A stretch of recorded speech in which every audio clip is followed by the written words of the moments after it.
Boa tarde, esta é a quarta aula em regime de ensino remoto emergencial da disciplina História da Filosofia Contemporânea, primeiro semestre letivo de 2021. Na aula passada eu apresentei, contei em linhas muito gerais, sucintas, o episódio conhecido como Revolta contra o Idealismo, que marca o surgimento da tradição analítica na filosofia. Isso acontece em Cambridge, e o marco histórico aqui é a conferência proferida por Moore em 1898, The Nature of Judgment, que publicou sua forma de artigo no ano seguinte, 1899. Isso explica porque Russell pode escrever na sua autobiografia intelectual My Philosophical Development: foi no fim de 1898 que eu e Moore nos rebelamos contra Kant e Hegel. E ele prossegue dizendo: Moore abriu o caminho e eu segui rapidamente no seu encalço. Nós vimos qual era o programa, essencialmente exposto por Moore na conferência da Nature of Judgment, que é a base comum dos dois filósofos, né? Fundamentalmente,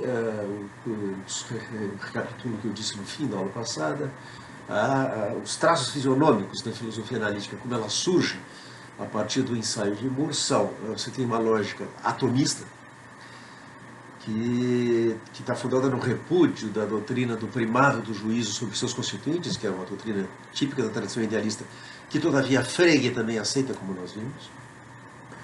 Uma metafísica realista, de corte platonista, ou platonizante, em oposição ostensiva ao idealismo que havia reivindicado o legado da Revolução Copernicana de Kant.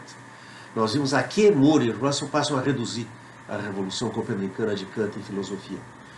O idealismo transcendental não é senão a doutrina segundo a qual uma proposição se torna verdadeira pelo fato de que nós não podemos supor que ela é falsa. Nós não podemos não supor que existe causa e efeito no mundo, logo existe causa e efeito. Tanto Moore como Russell dizem non sequitur. Daquilo que nós estamos compelidos a pensar, nada se segue sobre como as coisas são. O mundo não está cortado sob medida para ser conhecido pelo entendimento humano. Basicamente, a ideia é que a metafísica idealista é uma forma de paroquialismo metafísico. O mundo, o universo do idealista é um universo pequeno, fechado, que Russell comparou uma estufa, em que, sob condições artificiais de temperatura, pressão, umidade relativa do ar e assim por diante, certas plantas muito frágeis são capazes de medrar, mas que não está exposta às intempéries, aos ventos, às mudanças climáticas e tal, do vasto mundo lá fora. O Russell diz que o que Moore fez foi abrir a porta da estufa para que ele saísse. Eles ao sair, eu me deparei com um mundo muito maior do que aquele que eu vivia até então. É um mundo que, Russell usa uma expressão que em português seria o equivalente a não estar nem aí para nós. E esse não estar nem aí para nós é a marca registrada do realismo. A realidade transcende as capacidades humanas. A realidade não está cortada sob medida para ser conhecida pela capacidade humana de conhecer. Temos, por fim, ainda dois traços distintivos do realismo de Moore e de Russell: uma defesa da autonomia da metafísica contra as pretensões abusivas da teoria do conhecimento. Moore e Russell simplesmente rejeitam a tradição moderna conhecida como teoria do conhecimento. Moore escreve no parágrafo 80 de Princípio à Ética que toda essa tradição é imprestável, simplesmente não serve para nada, joga no lixo a teoria do conhecimento, porque ela não vale nada. E por fim, e é muito notável esse fato, emerge um projeto analítico que é próprio da filosofia, então é a decomposição de juízos e conceitos em seus constituintes elementares, que é conduzido tanto por Moore como por Russell com inteira independência de quaisquer considerações sobre linguagem. Na origem da filosofia analítica, a análise da linguagem não cumpre nenhum papel relevante. Bom, esses são, em linhas gerais, os traços fisionômicos da tradição analítica. A ideia de análise, tomada literalmente como decomposição de um complexo em seus constituintes simples, veio a receber uma forma definida e, pela primeira vez, veio a estar associada à ideia de uma explicitação de estruturas lógicas encobertas pelas formas gramaticais da linguagem, na teoria das descrições divulgada por Russell em On the Note. Vamos chegar lá ainda na aula de hoje. On the Note, de 1905, Tá? Esse paradigma da filosofia, como chamaram independentemente Ramsey por um lado e Moore por outro, que é a teoria das descrições de Russell, vinha liquidar a doutrina, por onde nós começaremos hoje, dos conceitos denotativos. Uma doutrina que, ainda por exposição matemática, esteve na base da teoria da predicação do Russell. E, agora, rejeitando a teoria dos conceitos denotativos, Russell abre caminho para a concepção da filosofia como análise lógica da linguagem, que, a partir do Tratatus Lógico-Filosóficos de Wittgenstein, publicado em 1921, exatamente 100 anos atrás, e até pelo menos o início dos anos 70 do século passado, veio a distinguir a tradição analítica. Tá? O Russell apresenta essa teoria das descrições, exposta em Denoten, no artigo Denoten, como uma crítica à doutrina freguiana sobre sentido e referência, de que nós tratávamos na aula passada.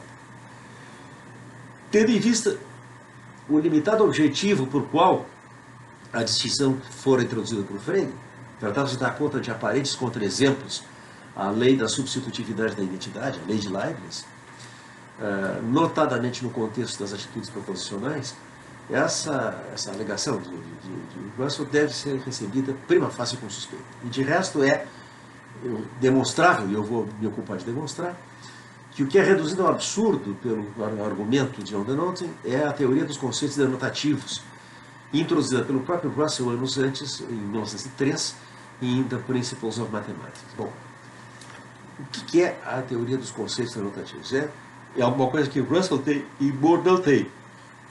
Basicamente, porque é a solução que Russell encontra para um problema que ele tem e que Moore não tem.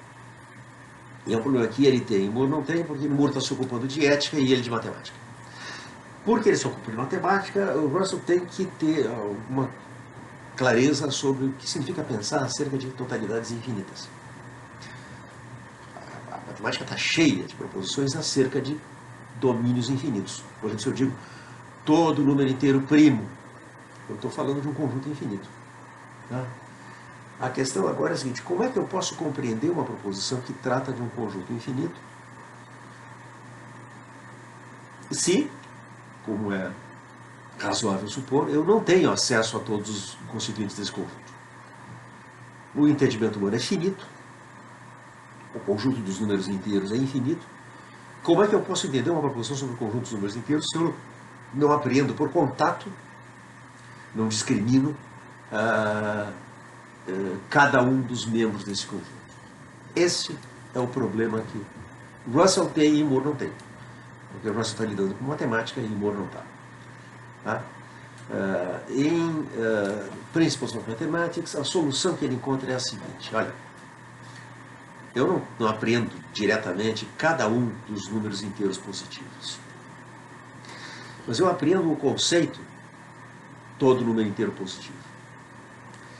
Este conceito está numa relação lógica com cada um dos termos da série. Aquela relação que Frege chama de subsunção. É a relação em que um conceito se encontra com a sua extensão. Se eu apreendo o conceito todo número inteiro positivo, eu ipso facto estou pensando sobre cada um dos membros da série. Embora eu tenha contato apenas com o conceito que os denota e não com cada um deles. Então, no parágrafo 56 dos Principles of Mathematics, Russell introduz a ideia de um conceito denotativo da seguinte forma. Ele escreve: um conceito denota quando, se ele ocorre numa proposição, a proposição não é sobre o conceito, mas sobre um termo vinculado de certa maneira peculiar com o conceito. Se eu digo encontrei um homem, a proposição não é sobre um homem. Um homem é um conceito que não anda na rua, mas vive no limbo penumbroso dos livros de lógica. O que eu encontrei foi um indivíduo, não um conceito. Um homem concreto com um alfaiate e uma mulher bêbada, um homem concreto com um alfaiate e uma conta bancária, ou um bar e uma mulher bêbada. Um homem concreto, um homem com alguma dessas características. Foi isso que eu encontrei. Do mesmo modo, a proposição todo número finito é ímpar ou par é claramente verdadeira. No entanto, o conceito todo número finito não é nem ímpar nem par. Então, quando eu predico todo número finito é ímpar ou par, a predicação não é sobre todo número finito, porque esse conceito não é nem ímpar nem par. A predicação é sobre cada um dos números finitos. Então, conceitos denotativos são a via pela qual nós apreendemos totalidades infinitas e mesmo totalidades finitas que todavia não são inteiramente acessíveis. Por exemplo, o conjunto de erupções vulcânicas acontecidas na Terra até hoje é supostamente um conjunto finito. E, no entanto, a imensa maioria dos membros desse conjunto, das erupções vulcânicas acontecidas, não nos é acessível mais. São acontecimentos passados aos quais nós não temos nenhum acesso. Então, Russell introduz a ideia de um conceito denotativo como uma solução do problema que ele tinha. Ele diz assim, a denotação, que é essa relação lógica entre o conceito e a sua extensão, que Frege chama subsunção, é a chave para o poder do intelecto humano de apreender o infinito. O intelecto humano apreende o infinito através da denotação, e não diretamente. Bom, isso dá conta da generalidade matemática, da generalidade irrestrita que proporções da matemática podem ter. Todo número inteiro par é igual a soma de dois primos, todo número finito é par ou ímpar e assim por diante. Agora bem, tem todavia uma coisa que não está ok com essa teoria da denotação. Vocês reparem que a grande promessa da nova teoria do juízo, introduzida por Moore, era resgatar a ideia de que nós temos contato cognitivo direto com os objetos da nossa experiência, do nosso conhecimento. Que o nosso contato com os objetos da nossa experiência não é mediado por representações, ideias ou conceitos. Esse era o realismo direto que o Moore havia prometido. Olha bem, Russell acaba de reintroduzir uma ideia de uma mediação. Totalidades infinitas nós não apreendemos diretamente, mas apenas pela mediação de conceitos denotativos. Então nós temos novamente conceitos com mediação entre mente e mundo. Isso é uma anomalia, é um desconforto na teoria dos conceitos denotativos e se Russell conseguir se livrar disso, tanto melhor, e nós vamos ver o que ele faz em On the Note, em 1905. Ele se livra dos conceitos denotativos e se livra, portanto, dessa mediação indesejada. No meio do caminho, nós temos o paradoxo que ele descobriu nas leis fundamentais da aritmética de Frege. O paradoxo decorria essencialmente de você supor que todo conceito determina uma extensão conceitual. Que para todo conceito existe uma classe que é a extensão do conceito. Há conceitos que não podem determinar nenhuma extensão, isso é exatamente o que você mostrou. Conjuntos podem estar contidos em si mesmos, o conjunto dos conjuntos com mais de dois elementos tem mais de dois elementos, portanto ele está contido em si mesmo. O conjunto dos alunos matriculados nessa disciplina não é um aluno matriculado nessa disciplina, portanto não está contido em si mesmo. E aí suscitava a pergunta, e o conjunto dos conjuntos que não estão contidos em si mesmos está contido em si mesmo? E a resposta era paradoxo. Sim, se e somente se não. Então isso obrigava a introduzir algum tipo de restrição ao princípio de compreensão. Nem todo conceito vai determinar uma extensão conceitual. Essa restrição tem que ser imposta aos conceitos denotativos. O Russell não sabe muito bem ainda como fazer isso quando publica The Principles of Mathematics, mas isso continua na agenda dele. Bom, o que aparece 2 anos depois? O que aparece em On the Note, que eu quero enfatizar ainda uma vez, é o texto mais importante da nossa bibliografia. Nós vamos ver que em On the Note, Russell apresenta uma teoria que vai atravessar o século XX, que é um caso praticamente sem precedente na história da filosofia. Começou por ser aceita universalmente por todo mundo, sem contestação. Permaneceu sendo aceita sem contestação por mais de meio século. E levou meio século para que alguém se animasse a formular uma objeção. E a objeção, tal como a formula Peter Frederick Strawson no artigo On Preferring, não diz respeito à correção da teoria, mas à sua completude. Não se trata de saber se a teoria proposta por Russell é correta, mas se ela é completa. Se ela dá conta de todos os casos, Strawson vai sustentar que não dá. Daí abrir um debate que prossegue, como nós vamos ver, até os dias de hoje. Tá? O que é essa teoria das descrições, apresentada pela primeira vez no artigo On the Note? É uma teoria sobre as formas lógicas das proposições em que ocorrem o que o Russell chama de expressões denotativas.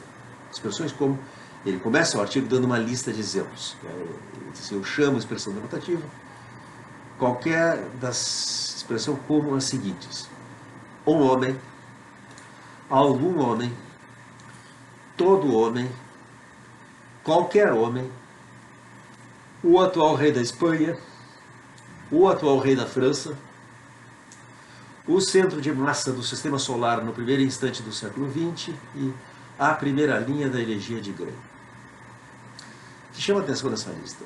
Várias das expressões que ocorrem aí são quantificadores. Algum homem, um homem, todo homem, qualquer homem. E isso já estava nos Principles of Mathematics. Russell apresenta lá uma espécie de receita para formar expressões denotativas, e consiste em tomar um termo geral e qualificar esse termo geral através de uma expressão de quantificação. As expressões são todo, cada, qualquer, algum, algum, todo, qualquer, enfim. Essas são as expressões que nós reconhecemos como quantificadores. A novidade agora em On the Note é que Russell introduz na lista expressões precedidas pelo artigo definido. O atual rei da Espanha, o atual rei da França, o centro de massa do sistema solar no primeiro instante do século XX, a primeira linha da energia de Gray. De fato, como nós vamos ver, a grande descoberta lógica de Russell é que essas expressões, o atual rei da Espanha, o atual rei da França, não são termos singulares. Embora pareçam se comportarem como nomes, não são nomes. São expressões de generalidade lógica e, de fato, o artigo definido é um quantificador. Tá? Nós temos, assim, temos algum e temos todo. Tá? Respectivamente, se nós consultarmos a tábua dos juízos de Kant, tá? Nós temos os juízos singulares, particulares e universais. Dois aspectos dessa análise proposta em On the Note devem ser destacados. Em primeiro lugar, que com essa análise o Russell retoma a crítica freguiana à forma sujeito-predicado da linguagem ordinária. Isso é uma crítica que veio se esboçando na filosofia moderna e tem um primeiro momento importante na demonstração por Kant do caráter falacioso da prova ontológica da existência de Deus. Que Kant essencialmente mostra é que a existência não é um predicado, não é um predicado real, como ele diz, não é um predicado de coisas. Tá? Se a existência fosse um predicado de coisas, eu poderia inferir dos predicados que uma coisa satisfaz se essa coisa existe ou não. É exatamente o que se tentou fazer com o argumento ontológico. Mas Kant mostra que essa análise fracassa, porque do fato de que eu tenho um x tal que esse x é f, g, h, não se segue que esse x existe, porque a existência não é nota característica de conceito. Portanto, a forma sujeito-predicado é enganosa, porque na forma gramatical existe e parece se comportar como um predicado, e no entanto não é. Tá? Frege vai dar forma a essa crítica dizendo que a existência é um predicado sim, mas de predicados, ou um predicado de segunda ordem. Ele escreve nos fundamentos da aritmética sobre esse aspecto: a existência assemelha-se a um número. Fazer uma predicação de existência é predicar acerca de um predicado, dizer que a extensão desse predicado não é vazia. Ora, toda atribuição de número também é uma predicação sobre um conceito. Se eu digo existem 4 cores primárias, tá? Eu estou predicando do conjunto das cores primárias que sua cardinalidade é 4, que o número que convém a esse conjunto é o número 4. Então, o Frege diz, sobre esse aspecto, a existência se assemelha ao número. De fato, a afirmação de existência nada mais é do que a negação do número zero. Dizer existem sereias é dizer que o número das sereias é diferente de zero. Tá? Segundo aspecto a destacar, bom, e que o Russell dá um passo adiante. A forma gramatical é tão enganosa que nós temos expressões, construções da forma o atual rei da França é calvo, em que parece que é calvo um predicado de um sujeito que é o atual rei da França, e na verdade essa expressão não está na posição de sujeito lógico. É uma expressão denotativa, não um termo singular. Atenção, em On the Note nós temos uma teoria das expressões denotativas. Expressões são entidades linguísticas.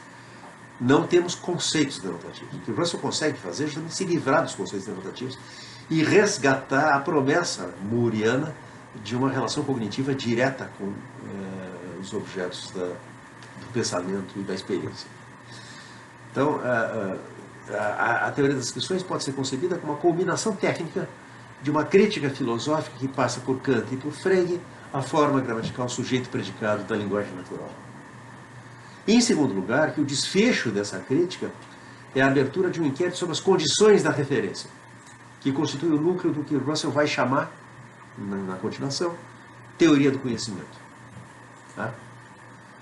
A tese fundamental de Russell nesse artigo é que expressões denotativas, expressões como um homem, algum homem, todo homem, qualquer homem, o atual rei da Espanha, o atual rei da França, o centro de massa do sistema solar no primeiro instante do século XX, a primeira linha da energia de Gray, e Russell diz acerca disso, portanto, uma expressão denotativa em razão de sua forma. O que ele está dizendo é que é uma condição suficiente para algo ser uma expressão denotativa, que tenha a forma de uma expressão denotativa. Nós vamos ver que adiante Russell vai sustentar que não é uma condição necessária. E nós vamos ver que o debate que vai acontecer a partir do artigo de Strawson, na segunda metade já do século XX, é um debate sobre se isso é uma condição suficiente. Para Russell, claramente é uma condição suficiente. E a tese fundamental desse artigo, de On the Note, é que expressões denotativas, em que pese poderem ocupar a posição em que correspondente ao sujeito gramatical da frase, e serem aí substituíveis, salva congruitate, isso é, preservada a coerência da frase. E não raro, no caso de descrições definidas como o atual rei da Espanha salva veritate, preservado o valor de verdade, e que pese poderem ser substituídos por nomes próprios, essas expressões contribuem para a determinação das condições de verdade da frase de maneira radicalmente diversa daquela que é própria de um termo singular. A ideia pode ser expressa assim. Eu tomo essa formulação do professor Luiz Henrique Lopes dos Santos, vi ele apresentar coisas assim numa conferência uma vez. O fio da meada aqui é a ideia de que as condições de verdade de uma proposição são todas as suas condições de verdade. Isso parece uma tautologia, mas o que está dizendo é o seguinte: toda a condição que precisa estar satisfeita por uma proposição ser verdadeira ou falsa é uma condição de verdade da proposição. E é, portanto, uma condição que a proposição afirma que está satisfeita. Né? O que vai acontecer é o seguinte: se o atual rei da França fosse como nome próprio, um nome que não designa nada não é um nome, é um som, um sinal sem extensão. Então, por exemplo, tomemos de empréstimo a Stéphane Mallarmé, no soneto em X, a expressão sem sentido, ptix. Por que ela é sem sentido? Nós não estipulamos que ptix designe nada, não temos uma designação para essa expressão. Se eu digo agora ptix é azul, eu não estou predicando ser azul de nada. E o que eu digo não é verdadeiro, mas também não é falso. Seria falso apenas se ptix não fosse azul, mas não há ptix para ser ou deixar de ser azul. Então, no caso de um nome, quando ele não designa nada, a predicação é vazia, não há predicação. A proposição não tem valor de verdade. Mas se eu digo o atual rei da França é calvo, não existe rei da França. Nem por isso que eu digo é sem sentido. E muito menos sem valor de verdade. O que eu digo tem valor de verdade e é falso, é claramente falso. E nós sabemos exatamente por que é falso. Porque não há rei da França. Então, uma condição que tem que estar satisfeita para a proposição ser verdadeira não está satisfeita, e a proposição resulta ser uma proposição falsa. Em poucas palavras, portanto, a tese de Russell é que descrições não são aparências gramaticais à parte, termos singulares, mas quantificadores. E quantificadores são predicados de segunda ordem, predicados e predicados, portanto, expressões de generalidade lógica. É uma tese que radicaliza a crítica da forma gramatical sujeito-predicado. Kant já tinha dito que Deus existe não é da forma sujeito-predicado. Frege tinha dito que todo homem é mortal não é da forma sujeito-predicado. E agora Russell nos diz que o atual redator francês Calvo não é da forma sujeito-predicado. Tá? A tese fundamental da teoria das descrições é assim enunciada na proposição 1401 de Principia Mathematica. Eis a análise que Russell oferece de uma proposição em cuja expressão gramatical aparece como sujeito gramatical uma expressão denotativa. Aquele sinalzinho ali, que é a letra aqui, a letra iota invertida na frente do x, aquilo é, na notação de Russell, o artigo definido. Tá? E se eu digo que o F é G, que é o que diz o lado esquerdo do bicondicional, se eu digo que o F é G, isso é verdadeiro se e somente se. Há um X que é F, há somente um, isso é para todo Y, se Y é F, Y é igual a X, e esse X é G. Nós temos três condições que precisam estar satisfeitas. Para que o atual rei da França é calvo seja verdadeiro, é preciso que exista um rei da França, é preciso que exista somente um, esse que o artigo definido requer, e este um seja calvo. Três condições: existência, unicidade e calvície. Tá? Essa proposição que eu apresentei para vocês, que não aparece formulada nessa anotação, essa anotação é muito clara e muito simples. Essa aqui, que eu apresento aqui, que é derivada de Principia Mathematica de Russell. Tá? Em On the Noting, Russell não usa notação lógica formal e expressa isso numa paráfrase na linguagem natural, que é bastante complicada. A gente precisa ler com atenção para acompanhar. Basicamente, essa definição aqui caracteriza a eliminabilidade da descrição definida o F, ou X tal que X é F, que no contexto da proposição o F é G, ocorre na posição correspondente ao argumento de uma função de primeira ordem, como se fosse um nome, em favor de uma construção em que ocorre apenas expressões de generalidade lógica, codificadores e variáveis ligadas, ou na terminologia de algumas variáveis aparentes, variáveis ligadas, além dos coletivos proposicionais. Cadê, na análise, que é o lado direito do bicondicional, cadê a expressão, o termo singular aparente, OF? Desapareceu. Em outras palavras, a proposição o atual rei da França não é sobre ninguém em particular. Tá? Por isso, a frase não deixa de ter sentido quando a expressão não denota. Se eu digo o atual presidente da República do Brasil é um militar, tá? Eu pareço estar falando sobre Jair Bolsonaro. E, de fato, a proposição, o atual presidente da República do Brasil é um militar, é tornada verdadeira pelo fato de que Jair Bolsonaro é um militar. Mas essa proposição não é sobre Jair Bolsonaro. Tá? Se Jair Bolsonaro sofreu um acidente ou renunciou, porque é louco e de repente não quer mais governar, e foi substituído por Hamilton Mourão, bom, a proposição permanece verdadeira pela coincidência de que Hamilton Mourão também é um militar. Mas vamos dizer, o atual presidente da República é um capitão. Tá? Verdadeira enquanto o atual presidente da República denota Jair Bolsonaro. Falsa quando denotar Hamilton Mourão. Tá? Então, você elimina a expressão denotativa e você fica com uma construção em que só ocorrem expressões de generalidade.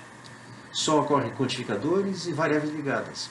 E os coletivos proposicionais, né? Conjunção, implicação, ligação. A aparente proposição singular, o F é G, resulta assim em encobrir uma proposição envolvendo quantificação múltipla. E a pressuposição existencial, a pressuposição de existência do objeto de que se está falando, que Frege encontrara subjacente ao emprego de todo nome próprio, resulta pertencer às condições de verdade e, portanto, ao conjunto das consequências lógicas da proposição. Se a proposição o atual rei da França é calvo, implica que existe o atual rei da França. Não pressupõe. Se fosse uma pressuposição e a pressuposição não estivesse satisfeita, a proposição não tinha valor de verdade. Mas se A implica B e B é falso, A é falso e não sem valor de verdade. Tá? E a lição que esse resultado ensina é que, preservando a categoria intuitiva dos termos singulares e tratando descrições definidas como termos singulares, a categoria geral se chama, na lógica de Frege, a categoria dos nomes próprios, Eigenname, que Frege ainda seguiu demasiado de perto a gramática da linguagem ordinária. A meu ver, é por isso que no Tratados Lógico-Filosóficos, Wittgenstein diz, pertence a Russell, e não a Frege, mas a Russell, ele diz, pertence a Russell o mérito de ter mostrado que a forma lógica da proposição não precisa coincidir com sua forma gramatical. Tá? A análise explica por que o sentido da frase, o atual rei da França é calvo, é independente da verdade da suposição existencial que integra suas condições de verdade, que é uma das suas condições de verdade. Por descrição, em suma, é a resposta de Russell à pergunta como é possível pensar o não ser. Nós vimos que esse era um problema residual do não ser, que não tinha ficado resolvido por Platão, quando Platão demonstra a possibilidade do juízo falso. Porque na formulação ambígua não é possível dizer o não ser, você tem duas coisas aí amalgamadas numa só. Tem uma ambiguidade que Platão resolve. Você está dizendo, por um lado, que não é possível pensar falsamente, e você está dizendo, por outro lado, que não é possível pensar sobre o que não há. Ora, a solução que Platão dá é uma solução condicional. Se por não é possível pensar o não ser, se entende, não é possível pensar falsamente, pois bem, eu mostro que é possível. E é assim. E isso é o que ele faz no diálogo sofista. Mas se por não é possível pensar o não ser, deve-se entender, não é possível pensar sobre o que não há, Platão não resolve esse problema, e ninguém na tradição filosófica resolve isso até 1905. Em 1905, o Russell resolve cabalmente esse problema. A pergunta, como é possível pensar o não ser, tem como resposta, por descrição. A generalidade lógica serve para isso. Segue-se que não pode haver proposições singulares sobre objetos inexistentes. Toda proposição sobre um objeto inexistente é uma proposição quantificável, uma proposição geral. Tá? Bom, mas essa análise do Russell também depende criticamente da postulação de uma classe não vazia de termos singulares genuínos. Em contraste com descrições, nós temos nomes. Tá? E, de fato, ao tratar as descrições como expressões de generalidade, Russell dissociou as expressões denotativas, as descrições, dos termos singulares para regimentar as descrições na categoria lógica das expressões cuja extensão é vazia ou cheia, conforme pelo menos um predicado esteja satisfeito. Suma, ao tratar descrições como quantificadores, Russell dissociou as descrições dos termos singulares para regimentar a categoria lógica das expressões cuja extensão é vazia ou cheia, conforme pelo menos um predicado esteja satisfeito. A contrapartida dessa reclassificação é o reconhecimento de uma classe de nomes logicamente próprios e de um modo de designação primitivo e irredutível ao conhecimento por descrição. Esse modo de designação primitivo, Russell, em Principia Mathematica, caracteriza através da noção de representação direta. Sempre que é possível, escreve Russell e Whitehead em Principia Mathematica, sempre que é possível supor a inexistência do sujeito gramatical de uma proposição, sem privá-la de sentido, é manifesto que o sujeito gramatical não é um nome próprio, isto é, não é um nome que representa diretamente algum objeto. Então a ideia de que a função referencial, a função semântica do nome próprio é cumprida pela indicação direta, não sem a mediação de nada parecido com um sentido freguiano, sem a mediação de um conceito denotativo, sem a mediação de qualquer descrição, de um objeto. Um nome próprio designa, refere diretamente a um objeto. Agora bem, aqui está suposto que você tem uma distinção lógica, a distinção entre nomes próprios e expressões denotativas. E para Russell, essa distinção lógica tem uma contrapartida epistemológica. No início e no fim de On the Noting, Russell alude à distinção epistemológica entre conhecimento por contato e conhecimento por descrição. A ideia de conhecimento por contato estava presente desde a formulação por Moore da nova teoria do juízo, e era apresentada expressamente por Russell no prefácio dos Principles of Mathematics, como nós vimos. Eu vou ler de novo essa passagem. A discussão dos indefiníveis, que forma a parte mais importante da lógica filosófica, é a tentativa de ver claramente e dar aos outros a ver claramente as entidades em questão, de maneira que a mente tenha com elas a espécie de contato que tem com a vermelhidão ou o sabor de um abacaxi. Em On the Noting, no segundo parágrafo e no penúltimo parágrafo, eu sou perfeitamente simétrico. No primeiro parágrafo, o professor apresenta do que ele vai tratar. No último, ele lança um desafio ao leitor: se você achou a minha teoria muito complicada, tente encontrar uma mais simples, que dê conta dos mesmos problemas. Você vai descobrir que não tem. E aí, no segundo e no penúltimo, aparece o que a gente poderia chamar a moldura epistemológica da teoria das descrições. Eu insisto que a teoria das descrições, aquilo que está em presente no é uma teoria puramente lógica. Mas isso supõe que existe uma contrapartida epistemológica, que a referência dos nomes próprios está para o conhecimento por contato, como a denotação está para o conhecimento por descrição. Então, a ideia dele é que a distinção epistemológica entre conhecimento proposicional, conhecimento por descrição, e conhecimento acusativo ou direto, conhecimento por contato, é ineliminável se o for a distinção lógica entre descrições em termos singulares. Tá? Agora bem, como eu disse para vocês, é um fato notável acerca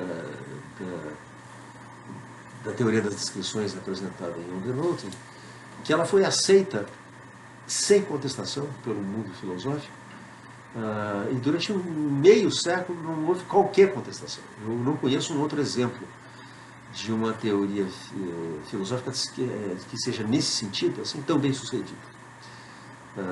E mais ainda, que quando alguma objeção chegou a ser formulada, não foi uma objeção à correção da teoria, mas à sua completude. O debate que foi aberto por Stroessel e prossegue, como nós vamos ver até os nossos dias, não é se a teoria das descrições é correta, mas se ela é completa, se ela dá conta de todos os casos. Tá? Agora, a On the Noting tem uma arquitetônica peculiar, porque Russell primeiro apresenta a teoria, depois dá razões para pensar que a teoria é verdadeira. E as razões para pensar que a teoria é verdadeira são de duas ordens, são muito diferentes. Há um argumento que trata de refutar a única alternativa que Russell pode conceber para essa teoria da denotação. E é aquela que ele próprio tinha defendido em The Principles of Mathematics. Ele diz que é a teoria de Frege, que é a teoria da distinção sentido e referência.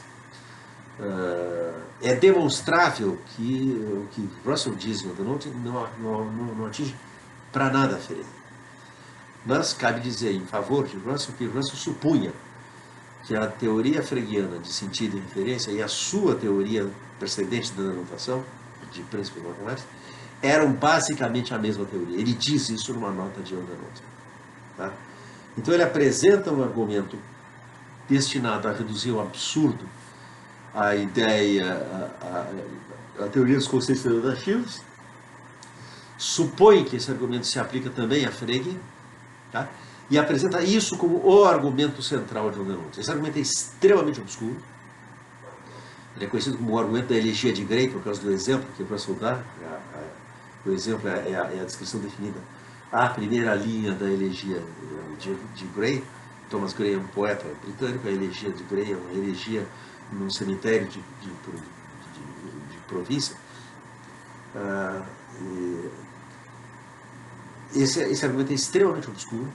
Ele é tão obscuro que o próprio Russell, que queria perder um amigo a perder uma piada, foi capaz de dizer anos mais tarde que ele próprio não tinha a menor noção do que ele tinha querido dizer com esse argumento. Isso é uma piada, mas assinala o fato de que o argumento era extremamente obscuro. E, de fato, na literatura nós encontramos tantas versões desse argumento quanto os intérpretes existem. Não há nenhum consenso sobre esse argumento. Portanto, não foi esse argumento que convenceu os contemporâneos do Russell de que a teoria era verdadeira. A meu ver, o que convenceu os contemporâneos do Russell que a teoria é verdadeira é uma outra coisa que ele faz no artigo. Russell apresenta aplicações da teoria. E essas aplicações são extremamente surpreendentes. Russell apresenta 3 perplexidades intelectuais que ele chama de quebra-cabeças. A palavra puzzle, quebra-cabeça, está aí de caso pensado. Russell não quer dignificar essas perplexidades intelectuais chamando-as de problemas. Não se trata, é o que ele vai tratar de mostrar, de problemas filosóficos genuínos. Em cada um dos 3 casos parece que nós temos um problema filosófico, que implica a falsidade de algum princípio filosófico até então admitido.